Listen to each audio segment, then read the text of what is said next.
After my daughter was born, my greedy husband lost control, grabbing my neck and pushing me to the floor. He didn't just hurt me. He took all my money and ran away with my younger sister. Heartbroken but determined, I made a plan for revenge that would leave them begging for my forgiveness. My name is Nancy, and this is the story of my life. One filled with love, betrayal, and the strength to rebuild. It all began in Denver, Colorado, where I first met Ryan Turner in high school. He was the quiet type, always focused on his computer, but there was something intriguing about him. I remember gathering the courage to approach him after class, my heart racing. "Hey, Ryan, got a minute?" I asked, trying to sound casual. He looked up, surprised. Sure." From that moment, we were inseparable. Ryan became my high school sweetheart, and we shared countless memories, like our first kiss at prom under the stars. By the time we graduated, I was convinced we were destined to be together forever. We married when I was 24, filled with hope and excitement. I had just started my career in marketing, while Ryan worked as an IT specialist. Life seemed perfect, especially when our daughter, Sophie, was born. The first few months of motherhood were blissful. I remember watching Ryan hold Sophie for the first time, his face lighting up with joy. "We're a family now, Nancy," he said, tears in his eyes. It felt like we were invincible. But soon after Sophie's arrival, things began to shift. Ryan started coming home late from work, sometimes not at all. I'd wait up for him, my heart pounding with worry, only to hear the front door creak open in the early hours. "Where have you been?" I would ask, trying to keep my voice steady. "Just work, Nancy. You know how it is," he would reply, avoiding my gaze. But I sensed something was off. My heart ached, and I felt like I was losing him. The breaking point came one evening during another argument. "This isn't just about work, Ryan. What's going on?" I asked, frustration bubbling inside me. He snapped back, "I'm doing my best. Maybe if you weren't so needy, I wouldn't have to stay out." Suddenly, he gripped my neck and pushed me down to the floor. I was stunned, staring up at him in disbelief. The man I loved had become a stranger. Instead of leaving, I clung to the hope that things would get better. But they didn't. Days turned into weeks, and Ryan didn't come back. I tried calling and texting, but he ignored me. It was a suffocating loneliness, the kind that gnaws at your soul. I felt lost, and every moment without him was a reminder of my failure. Then one evening, as I scrolled through social media, my heart dropped. On my sister Ella's profile was a picture of Ryan and her, laughing on some beach. Ella, who was 3 years younger and had always been the free spirit, was betraying me in the worst way possible. Staring at the screen in disbelief, my mind raced. How could they do this? I clicked on the comments, seeing friends praising their romance. It felt like a knife twisting in my heart. I had spent years building a life with Ryan, and now he was off with my sister. I didn't sleep that night. I called my parents, my voice trembling. "Mom, Dad, I need you. Ryan and Ella, they're together. I can't believe this is happening." I could hear the disappointment in my mother's voice, mixed with concern. "We're here for you, Nancy. We'll help however we can," my father reassured me. But help felt distant. The weight of betrayal pressed down on me, and I felt like I was drowning. I had been a loving wife and sister, and now I felt like a fool. Days passed, and my world seemed to collapse. I discovered that Ryan and Ella had been siphoning money from our joint accounts to fund their lavish lifestyle. I had trusted them both, and now I was left with empty pockets and an empty heart. As I sat in the living room surrounded by unpaid bills, a familiar face walked through the door. It was Mr. Turner, Ryan's father. He had always treated me like family. The disappointment in his eyes mirrored my own. "I'm so sorry, Nancy," he said, sitting down beside me. "Ryan has really messed up. I can't believe he would do this to you." "Why would he do this?" I asked, my voice barely above a whisper. "What did I do wrong?" "Sometimes people lose their way," he replied, his voice heavy with sympathy. "But you're not alone. I want to help you." He reached into his pocket and pulled out a check for $250,000. My eyes widened. "This is for Sophie's future. I want to make sure she's taken care of. regardless of what Ryan has done. A mix of gratitude and bitterness washed over me. How could I accept money from the man whose son had betrayed me? But at the same time, I knew I needed it. I couldn't let Ryan's actions ruin my daughter's future. "Thank you, Mr. Turner," I said, trying to hold back tears. "But I don't want charity. I need to stand on my own." "Then let's turn this around," he suggested. "What if we use this money to start a business? You've always had an eye for design. What about a home decor boutique?" I looked at him, the idea sparking hope. "A boutique? Do you really think that could work?" "Absolutely. I'll partner with you. You handle the design and operations, and I'll manage the financial side," he said, his eyes lighting up with possibility.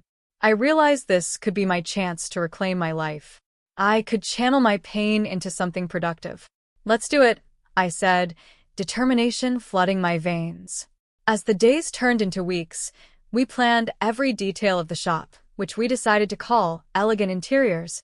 I dove into the design work, creating a vision for the future. But just when I thought I was on the path to healing, the shadows of my past returned. Ella's taunting messages filled my phone with reminders of their betrayal. Little did I know this was just the beginning of a plan that would turn everything upside down. I was determined not to let their actions define me, and I was ready to reclaim what was mine. As I immersed myself in planning Elegant Interiors, I felt a surge of hope. Each sketch I drew and each color palette I selected helped me reclaim a sense of control over my life. I was no longer just Nancy, the betrayed wife. I was Nancy, the businesswoman with a dream. The day of the grand opening arrived. I remember standing in the boutique, feeling a mix of excitement and nerves. The space was beautifully decorated, filled with elegant furniture and charming home decor items. I wanted it to feel like a sanctuary for my customers, a place where they could find inspiration. Mr. Turner, ever the supportive partner, stood beside me. "You've done a remarkable job, Nancy. This place is going to thrive," he said, beaming with pride. "Thank you, Mr. Turner." "I couldn't have done it without your support," I replied, feeling a warmth spread through me. As the doors opened, a steady stream of customers poured in, intrigued by our vibrant window displays. The atmosphere buzzed with excitement, and I felt a sense of belonging I hadn't felt in a long time. I greeted everyone with a smile, sharing my passion for design and helping them find the perfect pieces for their homes. Weeks passed and business was booming. Elegant Interiors quickly became a staple in the community. I loved seeing the joy on my customers' faces when they found something special. For the first time in a long while, I felt truly happy. But just as I was beginning to heal, Ella's taunts returned, this time more relentless. The messages invaded my thoughts, filled with images of her and Ryan in exotic places. "You really should come visit us, Nancy. It's lovely here, but I guess you're too busy with your little shop," one message read. I could feel my blood boiling with anger and hurt. Why can't she just leave me alone? I muttered to myself, scrolling through the photos. Each picture was a reminder of my pain, and I realized that I needed to confront it head-on. I couldn't let their betrayal haunt me any longer. One evening, after a particularly difficult day filled with Ella's messages, I called Mr. Turner. "I can't keep doing this. Every time I see a message from Ella, it feels like a dagger in my heart." I thought I was moving on, I confessed, my voice shaking. "Nancy, it's okay to feel hurt. What they did to you was wrong. But you have to focus on what you've built here," he replied, his voice steady and reassuring. "We need to turn this into an opportunity." "What do you mean?" I asked, intrigued. "I have a plan. What if we lure Ryan and Ella back here under false pretenses?" he suggested, a glint in his eye. I raised an eyebrow, intrigued. "How would we do that?" "We can create a fake investment opportunity. Rumor has it that I'm planning to distribute a massive inheritance. If they think there's money to be had, they'll come running," he explained. I felt a rush of excitement mixed with fear. "Is that really a good idea? It's time for you to take back control. They think they can waltz back into your life, but we'll show them how wrong they are," he said with conviction. I spent the next few days crafting the plan with Mr. Turner. We spread rumors about the supposed inheritance, letting the word leak to mutual acquaintances. I felt a mix of anticipation and dread, but I was ready to confront my past. Finally, the day came when Ryan and Ella returned to Denver. I remember seeing them walk into the shop, hand in hand, a smug look on their faces. My heart raced as they approached me. "Nancy, it's been a while," Ryan said, his tone dripping with false friendliness. "Yeah, it has," I replied, my voice steady. I could feel the adrenaline coursing through my veins as I confronted them. "We heard about this big inheritance. Care to share the details?" Ella chimed in, trying to sound nonchalant but failing to hide her excitement. "Actually, I think you're going to find out soon enough," I said, holding back a smile. Their eyes lit up with greed, and I knew that my plan was working. I watched as they exchanged glances, their minds racing with possibilities. The atmosphere shifted as I realized I was finally taking a stand against the betrayal that had once shattered my life. As the tension built, I felt a wave of empowerment wash over me. The stage was set for the ultimate confrontation, and I was ready to reveal the truth. I had built my life back from the ashes, and now I would reclaim what was rightfully mine. The suspense lingered in the air, and I knew the next steps would determine my future. The tension in the air was palpable as Ryan and Ella stood in front of me, eager and somewhat smug. Their arrogance only fueled my determination. I was no longer the woman who would back down. I had rebuilt my life, and now it was time to confront the betrayal head-on. "Let's sit down," I said, gesturing to a small table in the corner of the boutique. "We have a lot to discuss." They exchanged glances, clearly intrigued. We settled into our seats, and I took a deep breath, gathering my thoughts. "I'm glad you both could make it," I began, trying to keep my voice calm. "I heard you've been enjoying life abroad." Ryan smirked. "You know us. Always living our best lives." "Right," I replied, suppressing my urge to roll my eyes. "It must be nice to have everything handed to you." Ella leaned forward, feigning innocence. "What do you mean, Nancy?" I looked at her directly, my heart racing. "I know about the money you've been siphoning from my accounts, Ella. You and Ryan thought you could just take everything from me and leave without a second thought." Their expressions changed, the cockiness fading into surprise. "That's ridiculous," Ryan exclaimed, but I could see the guilt in his eyes. "Oh, it's not ridiculous," I pressed on. "You both thought you could deceive me without consequences. Well, I have news for you. I'm not the same naive woman you left behind. I've built a successful business, and I'm thriving." Ella scoffed, trying to regain her composure. "So what? This is just a small shop. You think that makes you better than us?" "It's not just a shop, Ella. It's a symbol of my resilience. While you were out living a lie, I was working hard to provide for Sophie. I've turned my pain into strength," I said, my voice firm. Ryan shifted uncomfortably in his seat. "What do you want from us, Nancy?" he asked, his bravado faltering. I smiled, feeling empowered. "What I want is simple, the truth. You both think you can just walk back into my life and claim whatever you think is owed to you. But that's not happening." The door to the boutique opened, and in walked Mr. Turner, sensing the tension.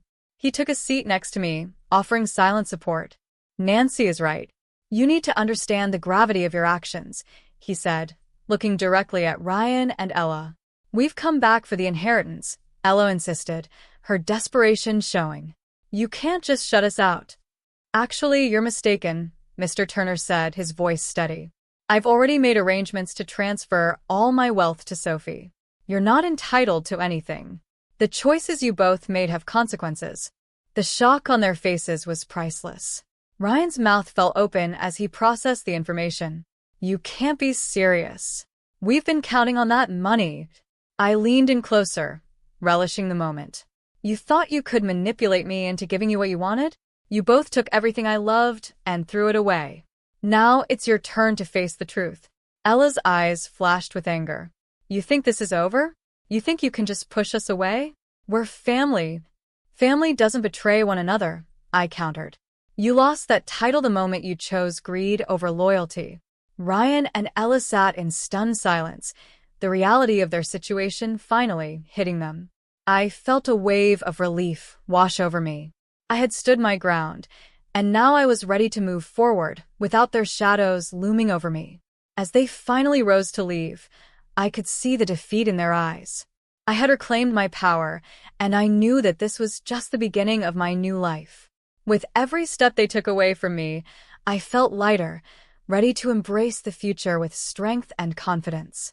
Watching Ryan and Ella walk away felt like the closing of a painful chapter in my life.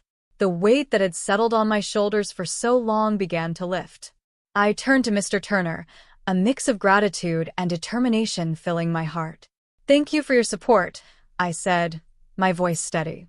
"I couldn't have done this without you." "You did this, Nancy," he replied, a proud smile spreading across his face. "You faced your fears and took back your life. It's a powerful thing to reclaim your strength." I took a deep breath, feeling lighter than I had in months. The confrontation had been intense, but it was also liberating. I had stood my ground, and now I could finally focus on my future, on Sophie, and on my business. As the days turned into weeks, Elegant Interiors continued to thrive. We expanded our offerings and began hosting design workshops, drawing in customers who were eager to learn about home decor. I loved sharing my passion and expertise, creating a community around my boutique.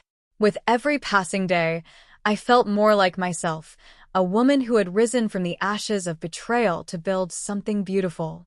However, I was still haunted by memories of Ryan and Ella. Their betrayal left scars that I knew would take time to heal. I realized that moving forward wasn't just about running a successful business. It was also about learning to trust myself again. I needed to let go of the pain and resentment that clung to me like a shadow. One evening, as I was closing up the shop, I found a letter tucked under the counter. It was from Mr. Turner. I opened it, my heart pounding. In his elegant handwriting, he expressed how proud he was of my journey and encouraged me to continue focusing on my dreams. He also included a note about planning a charity event at the boutique to support local families in need. I felt inspired. This was the opportunity one needed to turn my past into something positive. I decided to organize a charity gala at Elegant Interiors, inviting local artists, designers, and community members. The goal was to raise funds for families facing hardships, just as I had once faced. The night of the gala arrived, and the boutique was transformed into a stunning venue, filled with lights, art, and laughter. As I mingled with guests, I felt a sense of purpose wash over me. This was my chance to give back, to help others who had struggled as I once had. When the time came for the speeches, I stepped up to the microphone, my heart racing. "Thank you all for being here tonight," I began. When I faced betrayal and heartbreak, I thought my world was ending. But through the support of my family and the community, I learned that resilience is more powerful than any setback. As I spoke, I saw familiar faces in the crowd, including Mr. Turner, who beamed with pride. This gala is not just about raising money, it's about building a community that supports one another. Together, we can turn pain into strength. The audience erupted in applause, and I felt a swell of emotion. This was the life I had fought for, one filled with purpose, connection, and hope. In the weeks that followed, the gala raised significant funds, and I became more involved in community efforts. I found joy in helping others, and it reminded me of the strength I had within me. Sophie thrived, and I felt grateful for the little moments we shared, the laughter, the hugs, and the quiet evenings at home. As I reflected on my journey, I realized that true happiness came not from revenge or bitterness, but from love, community, and resilience. Ryan and Ella may have taken away a part of my past, but they could never take away my future. I stood at the window of Elegant Interiors, watching the sun set over Denver. The vibrant colors filled the sky, reminding me of the beauty in life and the strength I had discovered within myself. I was no longer just Nancy, the woman who had been betrayed. I was Nancy, the survivor, the fighter, and the woman who had reclaimed her destiny. And as I turned away from the window, a smile spread across my face. The future was bright, and I was ready to embrace it fully, knowing that I could overcome anything life threw my way.